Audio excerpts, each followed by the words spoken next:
Hi, I'm Kanvis. And I'm Kalli. And today we're going to be talking about euthanasia. So what is euthanasia? Euthanasia, which is often called mercy killing, is the act of putting to death someone suffering from a painful and prolonged illness or injury. Have you ever thought about being kept alive via life support or life as a quadriplegic? Do you think being alive and enjoying life is the same thing as living or surviving? We feel euthanasia is morally correct and it should be the patient's decision, not the government.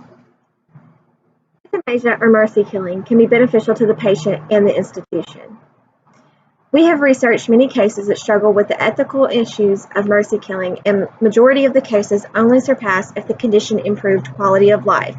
Many cases were irreversible conditions that would more so lead to a depressed lifestyle. Which brings us to the quality of life for these patients and the nursing code of ethics.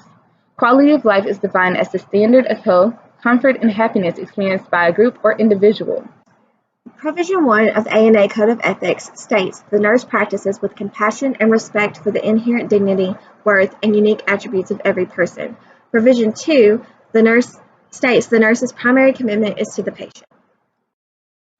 Beneficence by being the patient's advocate. According to some authors, quality of life arguments have to be employed, whereby the quality of one's life and its dignity is worth more than the length of life. In line with respect for beneficence principle as an argument for euthanasia, some refer to the concept of wrongful life, which implies that a particular life is bad, intrinsically wrong, and harmful in comparison to death. Death is then precisely considered as good and right. Euthanasia can be necessary from the point of view of justice. Here, the principle of justice appears as an expression of good care for the patient. Euthanasia is considered to be an ethically justified form of good dying, for example, in cases of which it would be unjust and cruel to refuse a request for euthanasia. Euthanasia is an ethically good practice and often justified on the basis of respect for an individual's autonomy. The ethical principle of respect for autonomy states that an individual's right to choose should be respected, regardless of the severity of the decision. Some people believe the respect for patient autonomy is crucial when considering euthanasia because it is the patients who can determine how much suffering they are able to tolerate. Non-maleficence is the most used principle to morally invalidate euthanasia. In the case of non-maleficence, the term harm must be defined before the principle of non-maleficence can be used. Euthanasia can be viewed as essentially killing a patient, regardless of the amount of pain and suffering being experienced. This viewpoint can only lead one to believe that euthanasia is the ultimate form of harm, and therefore non-maleficence is incongruent with euthanasia. However, some believe that allowing a patient who is terminally ill to continue suffering is causing harm. Thereby, the act of euthanasia is justified by non-maleficence.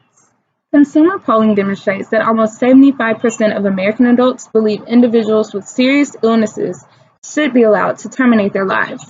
As of December 2016, 6 states, including Colorado, California, Vermont, Montana, Washington, and Oregon, have legalized aid in dying for those who are seriously ill. Physicians must concur that the dying individual has a terminal illness, with a prognosis of 6 months or less to live. The person must mentally be capable to make his or her own healthcare decisions and is under no duress to request an aid in dying prescription. Written as well as oral requests must be made by the patient and may not be made by a family member. If a terminally ill individual presents to the clinician with any symptoms that would indicate impaired judgment, a third opinion from a mental health specialist is necessary to confirm mental capacity before a prescription can be written. Life is meaningful because it is a story, and in stories, endings matter.